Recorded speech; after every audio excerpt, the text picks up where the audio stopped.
September 20th, 1944, Northeast France. The morning mist clung to the fields of Lorraine as Charles Carpenter, a 32-year-old Illinois history teacher turned Army pilot, circled his tiny Piper Grasshopper above German Panzer positions, engine puttering at 65 horsepower, maximum speed 92 miles per hour, empty weight 640 pounds. The Germans below commanded Panthers and Panzer IVs, 70-ton steel monsters with thick armor and 88mm guns that could punch through American Shermans like paper. Carpenter's job was simple: spot enemy tanks, radio their positions, watch other men fight. But as he watched German armor rolling toward American positions that morning, something inside the schoolteacher snapped. His ground crew had laughed when he first proposed it. Mount 6 bazooka rocket launchers under the wing struts of a civilian plane designed for Sunday flying lessons. Turn a defenseless observation aircraft into a tank hunter. The idea violated every principle of air combat doctrine. Slow planes don't attack tanks. Teachers don't become tank busters. Grasshoppers don't hunt panthers. But Charles Carpenter was about to prove that, in war, the most dangerous weapon isn't always the biggest one. The morning of August 15, 1944, found Charles Carpenter at 800 feet above the rolling countryside of northeast France, his Piper L4H Grasshopper droning through air thick with summer heat and the distant rumble of artillery. Below him, the hedgerows and farmland of Lorraine stretched in a patchwork of green and brown, deceptively peaceful, except for the black smoke columns rising from burning vehicles along the roads. Carpenter adjusted his headset and keyed the radio, reporting grid coordinates to the artillery observers back at division headquarters. Baker 27, this is Grasshopper 6. Enemy armor column moving south on Route 15, approximately 12 vehicles. Request fire mission, over. The response crackled back through static. Grasshopper 6, Baker 27, shot, over. Within minutes, the distant whump of outgoing shells reached Carpenter's ears, followed by the sharp crack of explosions blooming among the German vehicles below. He watched through his binoculars as two trucks erupted in flames and the column scattered for cover. Another successful artillery spot, another day of watching the war from above while others fought it on the ground. Carpenter had been flying these reconnaissance missions for 3 weeks now, ever since arriving in France with the 4th Armored Division of George Patton's 3rd Army. His aircraft was the military version of the popular Piper J-3 Cub, designated L-4H by the Army, and nicknamed the Grasshopper for its ability to hop from field to field on short takeoffs and landings. With its Continental A65 engine producing just 65 horsepower, the little plane had an empty weight of 640 pounds and could barely reach 92 miles per hour at full throttle. Its service ceiling topped out at 12,000 feet, though Carpenter rarely flew above 500 feet during his spotting missions. The range of 250 miles meant he could stay aloft for several hours, circling slowly over enemy positions while directing American artillery fire. But as he banked the Grasshopper toward home base that afternoon, Carpenter felt the familiar frustration building in his chest. He had been a history teacher for 8 years before the war, educating teenagers about the great battles of the past in his classroom in Urbana, Illinois. He knew the stories of individual courage that had changed the course of conflicts, yet here he was, relegated to the role of observer, watching through glass while his countrymen engaged the enemy with steel and fire. The contrast gnawed at him. Down there, American tank crews were climbing into their Shermans knowing they faced German Panthers with superior armor and guns. Infantry squads were advancing across open ground under machine gun fire, and he was circling overhead like a tourist, taking notes and calling in coordinates. That evening, as Carpenter walked the flight line checking his aircraft, he encountered Sergeant Mike Borowski, his crew chief, tinkering with the engine cowling. Borowski was a stocky mechanic from Detroit who could make any engine run smoothly and had an intuitive understanding of aircraft modifications. "How'd she fly today, Lieutenant?" Borowski asked, wiping grease from his hands with a rag. "Same as always, Sergeant. Spotted some trucks, called in artillery, watched them burn." Carpenter kicked at a stone on the tarmac. Sometimes I wonder if we're making enough of a difference up there." Borowski straightened up and gave Carpenter a searching look. "What do you mean, sir?" "I mean, we're flying around in a plane that was designed to teach Sunday pilots how to fly. Meanwhile, the Germans are rolling around in 70-ton Panthers that can knock out our Shermans from 2 kilometers away. We spot them. We call in artillery. Maybe we get lucky and hit something. But by the time the shells arrive, they've moved. By the time our tanks can react, they've already engaged." Carpenter gestured toward the distant sound of gunfire. "What if there was a way to hit them directly? Right when we see them?" The sergeant's eyebrows went up. "You thinking about mounting guns on the Grasshopper, sir?" Carpenter had been thinking about exactly that, though he hadn't voiced it until now. "Not guns, something else.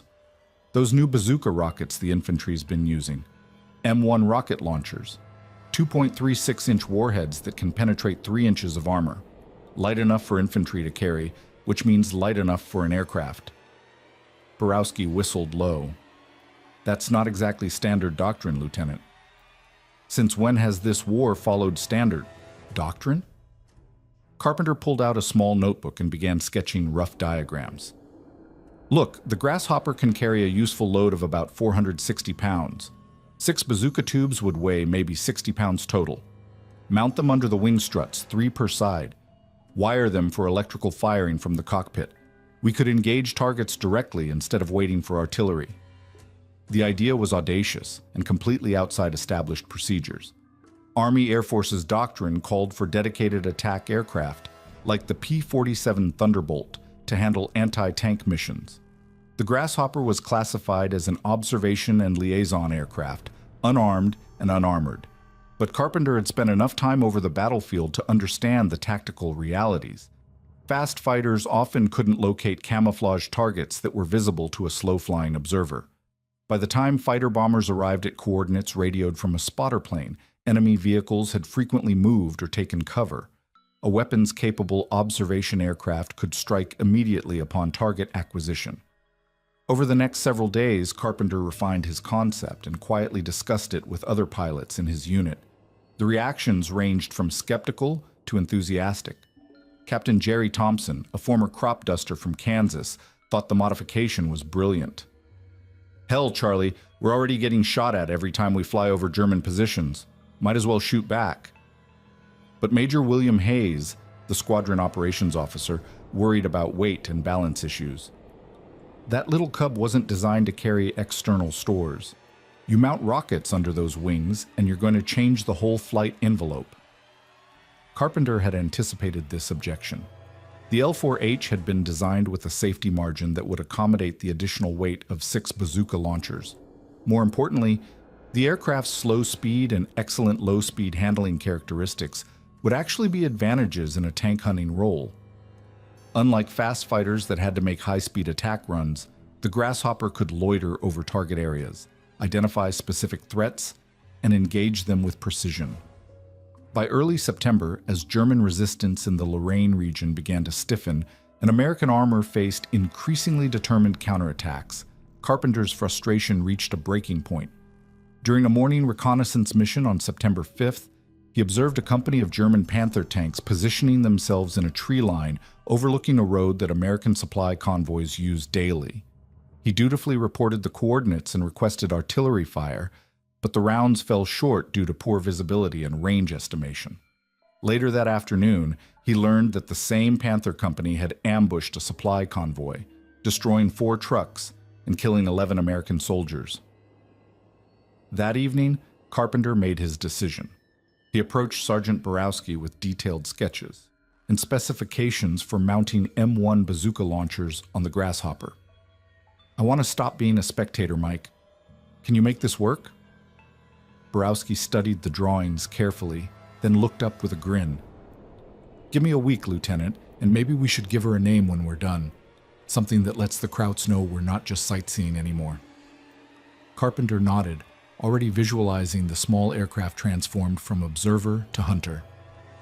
How about Rosie the Rocketer, after Rosie the Riveter back home? As September advanced and the German 5th Panzer Army prepared its counteroffensive in Lorraine, Charles Carpenter was about to transform his classroom teaching skills into something the Wehrmacht had never encountered. A slow-flying history teacher with 6 rockets and nothing left to lose. Sergeant Borowski's workshop behind the maintenance hangar became the birthplace of an idea that would challenge every assumption about aerial warfare. Working by lamplight in the early hours of September 7, 1944, he and Carpenter hunched over the disassembled components of 6 M1A1 bazooka launchers, studying how to mount them beneath the Grasshopper's fabric-covered wings. The rocket launchers themselves were elegant in their simplicity. Smooth-bore tubes 60 inches long, weighing 8.5 pounds each, designed to fire 2.36-inch high-explosive anti-tank rockets with a maximum range of 700 yards. The challenge lay not in the concept, but in the execution.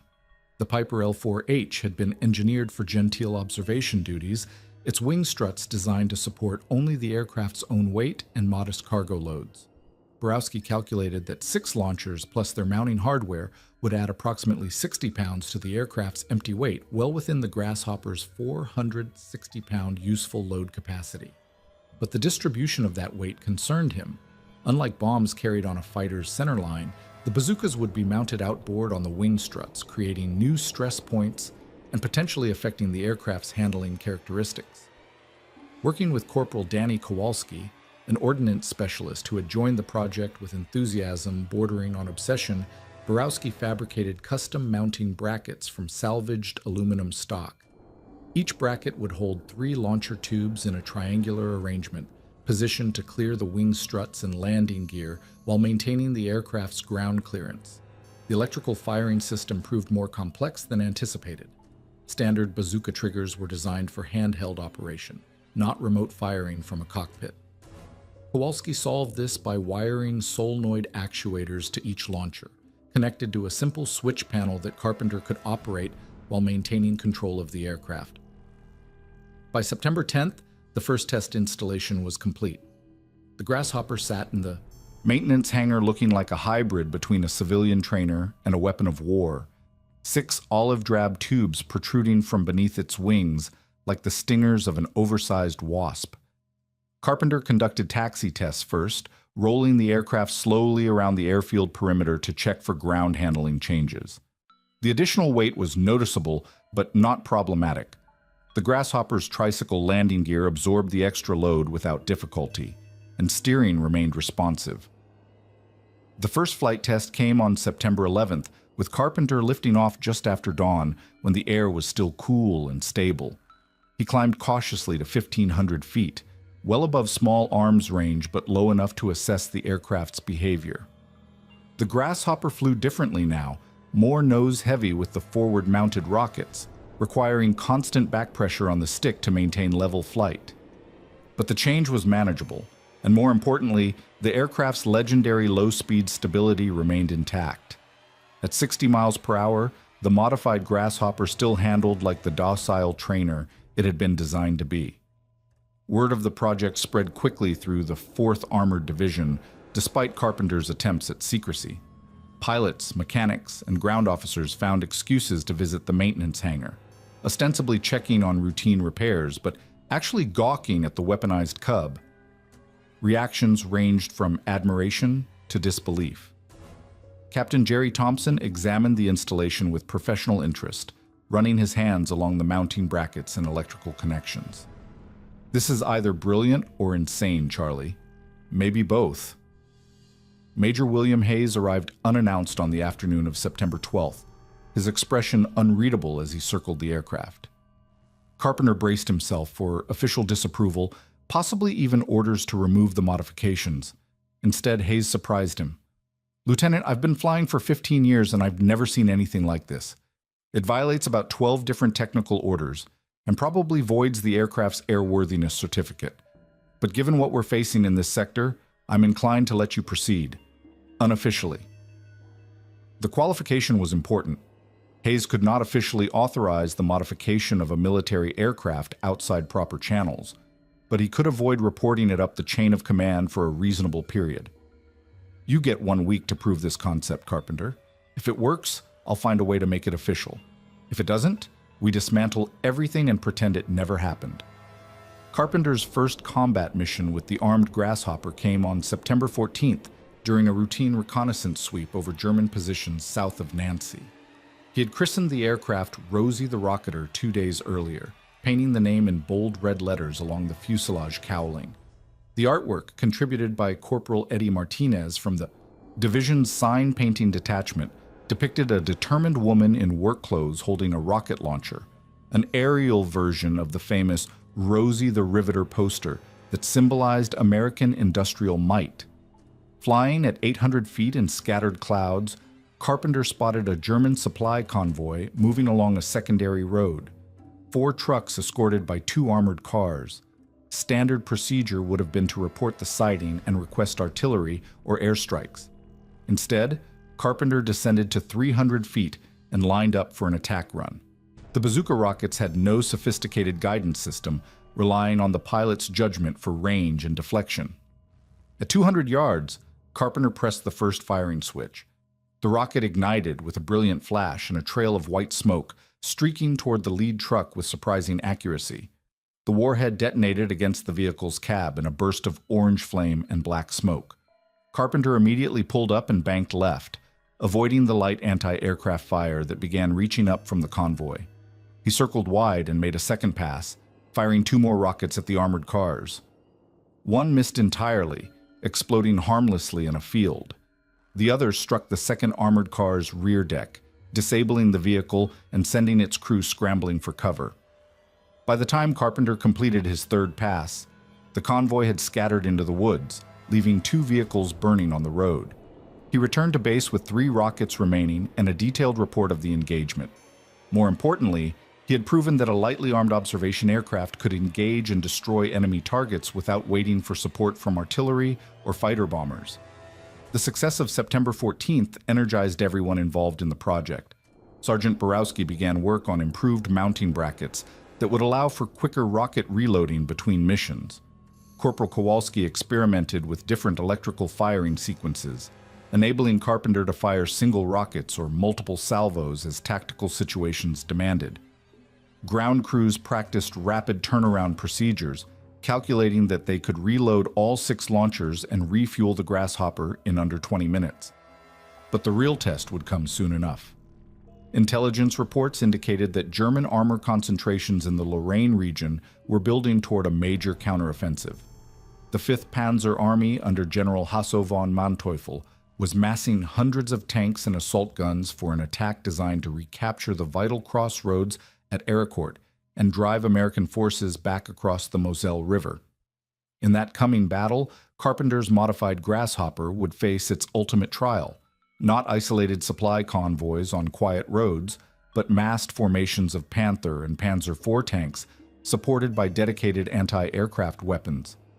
As September advanced toward its climactic final week, Charles Carpenter continued his dual existence as history teacher and tank hunter, knowing that his improvised weapon would soon face the full fury of German armored doctrine.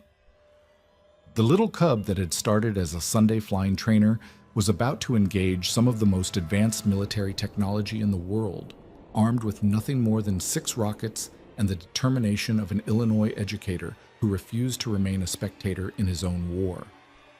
Sergeant Borowski worked through the night of September 7th, his hands moving with the precision of a master craftsman as he fabricated mounting brackets from salvaged aluminum tubing.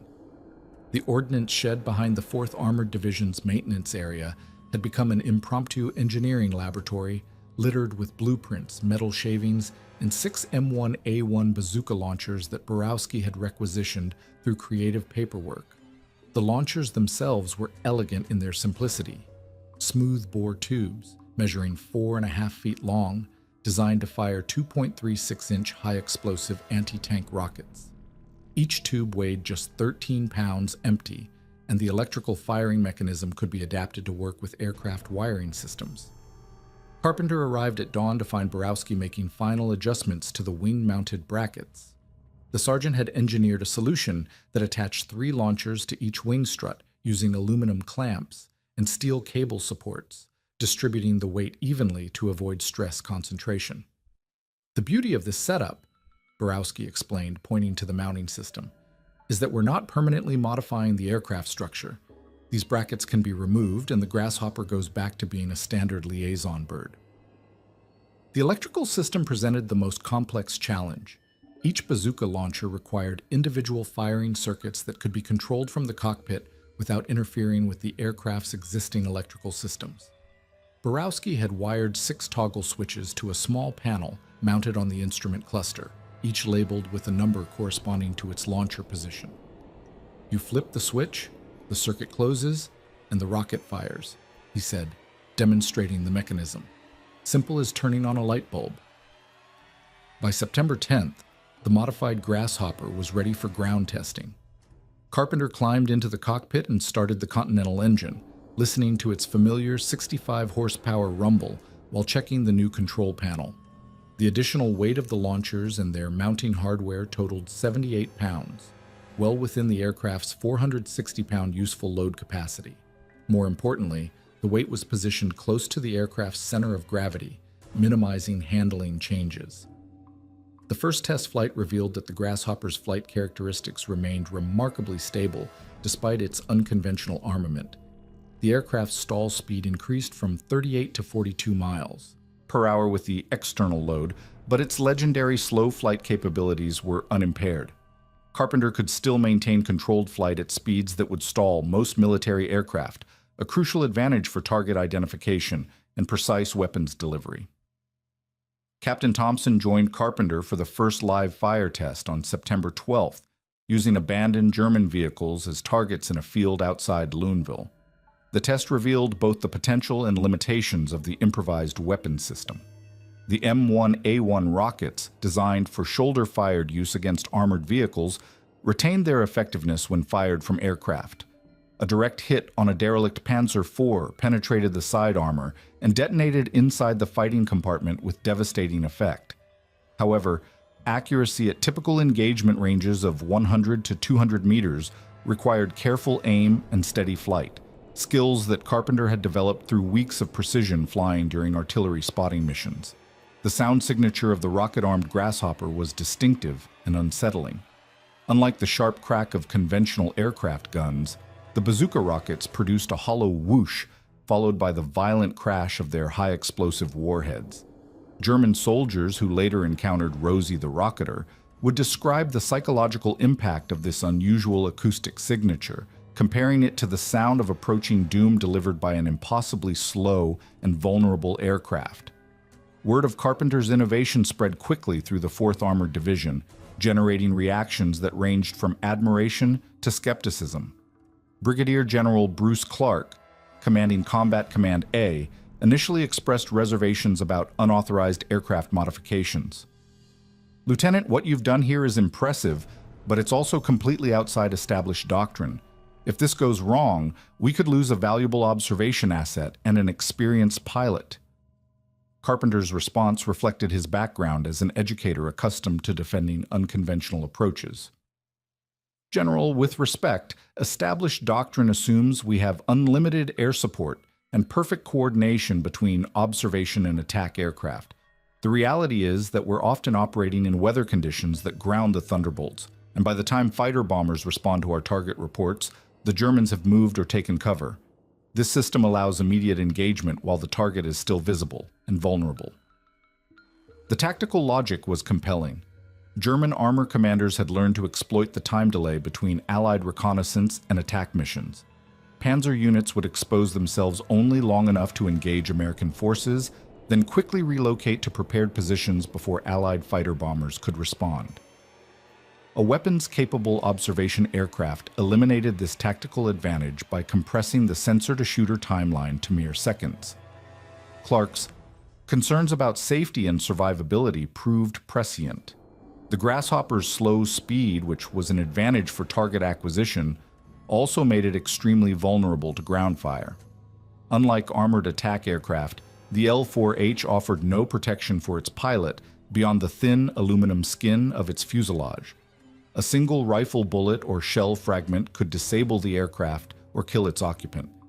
But Carpenter had considered this vulnerability and developed tactics to minimize exposure. Rather than making prolonged attack runs like conventional fighter bombers, He planned to use hit-and-run techniques that exploited the Grasshopper's exceptional maneuverability and ability to operate from unprepared fields. The aircraft could approach targets at extremely low altitude, masked by terrain features, fire its rockets in a quick climbing turn, then disappear behind hills or tree lines before enemy gunners could react effectively.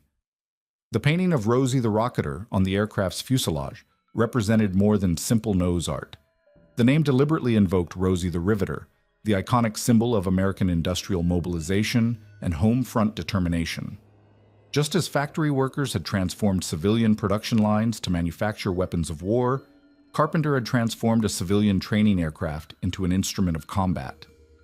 The parallel was intentional and psychologically significant, representing the democratization of military innovation and the contribution of ordinary Americans to victory. By September 15th, with German 5th Panzer Army units moving into position for their counteroffensive in Lorraine, Carpenter's modified Grasshopper was operationally ready. The aircraft carried 6 M1A1 rockets with high-explosive anti-tank warheads, capable of penetrating up to 3 inches of armor plate under optimal conditions. While this penetration capacity was insufficient against the frontal armor of heavy German tanks like the Panther or Tiger, it was more than adequate against side and rear armor, as well as lighter vehicles like armored cars and half-tracks. The tactical employment of Rosie the Rocketer would require precise timing and exceptional flying skills. Carpenter would have to identify targets, maneuver into firing position, deliver accurate rocket attacks, and escape before enemy forces could respond effectively. The margin for error was non-existent, and the penalty for mistakes was death. But as the sound of German engines grew louder in the forests of Lorraine, the Illinois history teacher was ready to write a new chapter in the annals of aerial warfare. The morning fog of September 28th hung thick over the Lorraine countryside as Carpenter guided Rosie the Rocketer through visibility so poor he could barely make out the ground 200 feet below. The weather had turned against Allied air operations, grounding the Thunderbolts and Mustangs that normally provided close air support to the 4th Armored Division. But the same conditions that kept conventional fighters on the ground created opportunities for an aircraft capable of flying slowly enough to navigate by visual reference to roads and hedgerows. German resistance had stiffened dramatically since the peak of the Arcourt fighting. Intelligence reports indicated that General von Manteuffel's 5th Panzer Army had lost approximately 200 tanks and assault guns in the failed offensive, but surviving units had regrouped in defensive positions throughout the region. These remnants posed a persistent threat to American supply lines and reconnaissance patrols, striking from concealment before melting back into the Bocage countryside. Carpenter's mission priorities had evolved along with the changing tactical situation. Instead of hunting major armored formations, he now focused on what military analysts would later term economy of force targets. Individual tanks, armored cars, and supply vehicles that German commanders used to maintain pressure on American positions while conserving their remaining strength. These smaller engagements lacked the drama of large-scale tank battles, but their cumulative impact on German capabilities was significant. The isolation of operating alone in hostile airspace had begun to weigh on Carpenter's mind. During the intense fighting of mid-September, he had been part of a larger aerial effort involving multiple observation aircraft, fighter bombers, and artillery coordination. Now, as conventional air operations remained grounded by weather, Rosie the Rocketer often flew alone through skies that seemed increasingly hostile and empty. On this particular morning, Carpenter received radio reports of German armor moving near the village of Coincourt, threatening to cut the main supply route between Nancy and Lunéville. He altered course toward the reported position, flying at 150 feet altitude through patches of ground fog that reduced visibility to less than half a mile. The Continental Engine's steady drone was the only sound in a world of gray mist and shadowy terrain features. The German vehicles appeared suddenly through a gap in the fog. 3 Panzer IV tanks and 2 armored cars positioned in a copse of trees overlooking the Nancy Road. Carpenter's training as a history teacher had taught him to recognize the significance of terrain, and he immediately understood the tactical situation. The German position commanded a clear field of fire across the supply route while remaining concealed from ground observation. American supply convoys would be sitting targets. But as Carpenter maneuvered Rosie the Rocketer into attack position, the fog suddenly thickened again, obscuring the targets. He circled the area for 10 minutes, waiting for another break in the weather, aware that every moment of delay increased the risk of discovery. German crews had learned to listen for the distinctive sound of the Grasshopper's engine, and experienced commanders now posted lookouts specifically to watch for the rocket-armed aircraft. When visibility improved enough for an attack run, Carpenter discovered that 2 of the Panzer IVs had moved to new positions. The fluid nature of armored warfare meant that tactical situations changed constantly, and successful engagement required split-second decision-making based on incomplete information. He selected the armored car that remained clearly visible and dove toward it from the northwest, using the sun's position behind scattered clouds to mask his approach. The first rocket struck the armored car's rear deck and detonated with a sharp crash that echoed across the countryside. The vehicle erupted in flames and smoke, but Carpenter had no time to observe the results. Tracer rounds from German machine guns immediately began converging on his aircraft, forcing him into a violent climbing turn that stressed the Grasshopper's airframe to its limits. The familiar crack of bullets passing close to his cockpit reminded him that his survival depended entirely on speed, maneuverability, and luck. As he climbed away from the target area, Carpenter realized that the tactical equation had shifted fundamentally since the early days of his rocket attacks. German units now treated any approaching Grasshopper as an immediate threat, concentrating all available firepower on the slow-flying aircraft. The element of surprise that had made his initial successes possible was largely gone, replaced by a deadly game of cat and mouse in which both sides understood the stakes. The psychological burden of this new reality manifested itself in unexpected ways. That evening, as Carpenter walked past the 4th Armored Division's casualty collection point, he encountered Corporal Jim Martinez, a tank gunner whose Sherman had been knocked out near Ericourt 3 days earlier. Martinez had survived with severe burns to his hands and face, injuries that would end his combat service and leave permanent scars. "Lieutenant," Martinez said, recognizing Carpenter from previous encounters, "heard you got another one today. That armored car near Coincourt."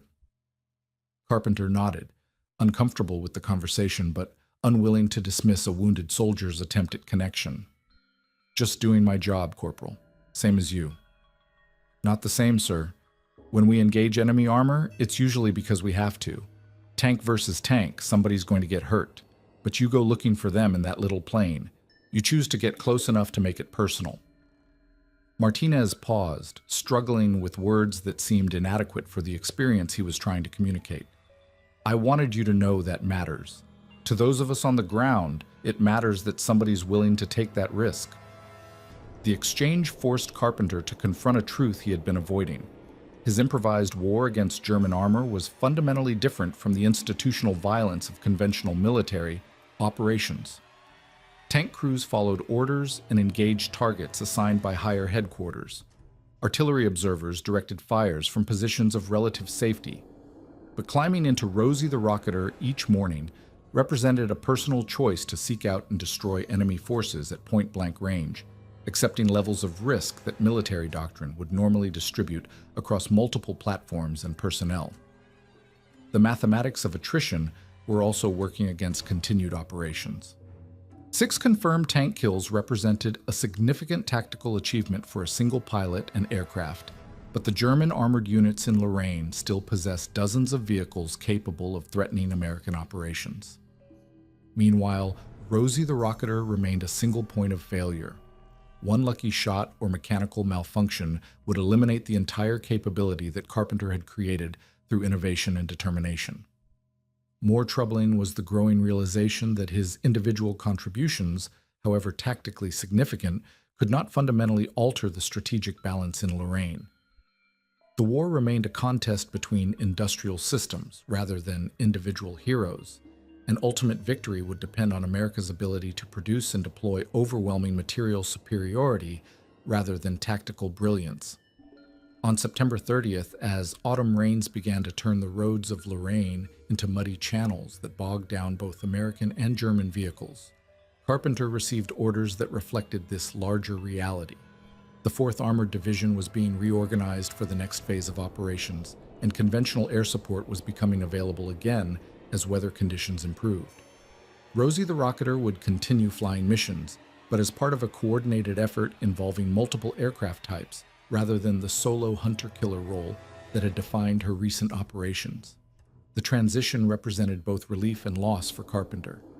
The isolation and extreme risk of operating alone had taken a psychological toll that he was only beginning to acknowledge. But the return to conventional procedures also meant abandoning the tactical innovation that had given his teaching background and unconventional thinking their fullest expression in wartime service. The Armistice Papers arrived at 4th Armored Division headquarters on May 8, 1945, carried by a jeep driver who seemed almost apologetic about delivering news that the war in Europe had officially ended. Carpenter sat in the operations tent, staring at the typewritten document that declared the cessation of hostilities, struggling to process the reality that his war was over. The silence felt strange after months of distant artillery and aircraft engines, broken only by the sound of rain pattering against canvas and the quiet conversations of officers processing their own mix of relief and disorientation. Rosie the Rocketer sat on the airfield outside Pilsen, Czechoslovakia, her rocket launchers long since removed and her aluminum skin bearing the scars of 8 months of combat operations. The Grasshopper had survived the fighting in Lorraine, the advance through the Siegfried Line, and the final push into the heart of the Reich, though not without cost. 3 separate incidents had required emergency landings after ground fire damaged her engine or control systems, and Sergeant Borowski had performed mechanical miracles to keep the aircraft operational.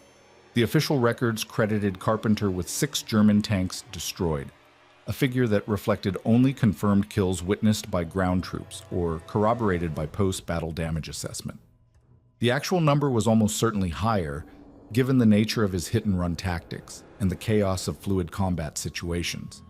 But Carpenter had learned to view statistics with the skepticism of an educator who understood that numbers often failed to capture the full complexity of human experience. The recommendations for decorations began processing through military bureaucracy with the methodical efficiency that characterized administrative functions even in wartime's aftermath. The Silver Star citation praised Carpenter's conspicuous gallantry and intrepidity in action against an armed enemy, language that seemed inadequate to describe the psychological transformation of a civilian teacher into a combat pilot. The Bronze Star recognized his exceptionally meritorious service in a duty of great responsibility, while the Air Medal with Oak Leaf Cluster acknowledged sustained operational flight missions under hazardous conditions. But the awards and official recognition felt distant from the personal reckoning that occupied Carpenter's thoughts during the quiet weeks following Germany's surrender. He had volunteered for military service driven by patriotic duty and a desire to contribute meaningfully to the war effort. The decision to arm his Grasshopper had emerged from frustration with the passive nature of his assigned role and a teacher's instinct to find creative solutions to complex problems.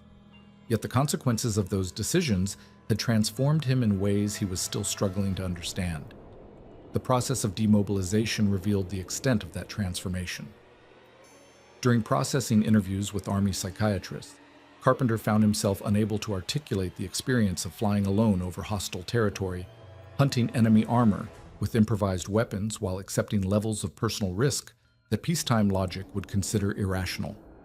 The clinical language of psychological evaluation seemed as inadequate as military decorations to capture the reality of what he had lived through. Dr. Robert Chen, a psychiatrist with the 65th General Hospital, conducted Carpenter's final evaluation in a tent that served as a temporary office. Chen had interviewed hundreds of combat veterans during his deployment, developing an intuitive understanding of the psychological costs of prolonged exposure to violence and extreme stress. Lieutenant, your service record indicates exceptional performance under combat conditions. How do you feel about returning to civilian life and your teaching career?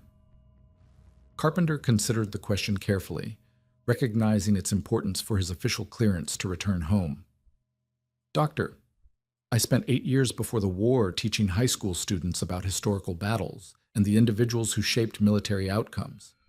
I thought I understood warfare from an intellectual perspective, but experiencing combat personally has changed my understanding of both history and human nature in ways I'm still processing.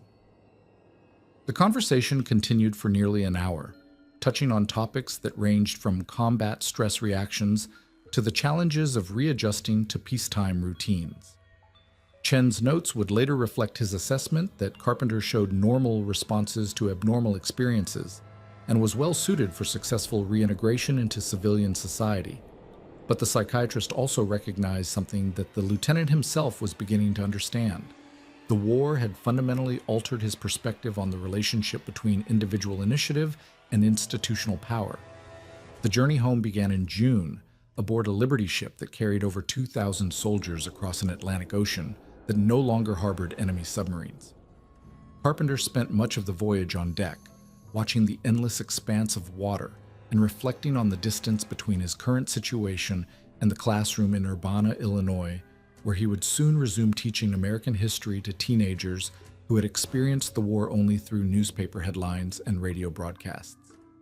The reunion with Elda took place at Union Station in Chicago, amid crowds of returning veterans and their families celebrating the end of a conflict that had touched every aspect of American life.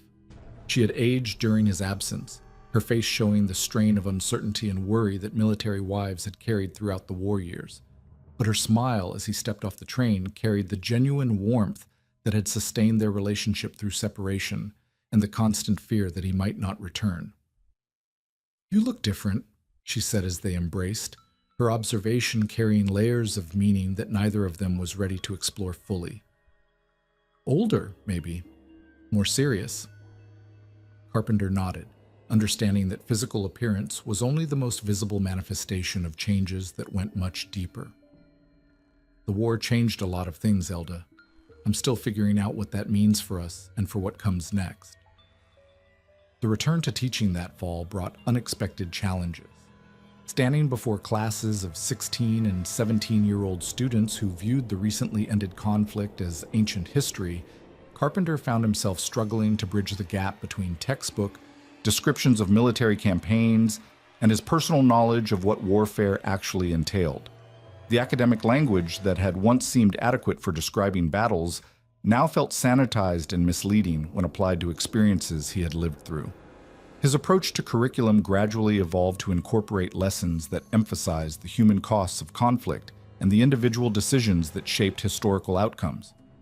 Students noticed the change, responding with increased engagement to discussions that connected past events to personal responsibility and moral choice. Parent conferences revealed that teenagers were going home with questions about war and peace that reflected a more sophisticated understanding of both topics. But the most significant challenge involved integrating his wartime experiences into a coherent sense of personal identity. The teacher who had left Urbana in 1943 had been motivated by clear principles and confident in his understanding of right and wrong.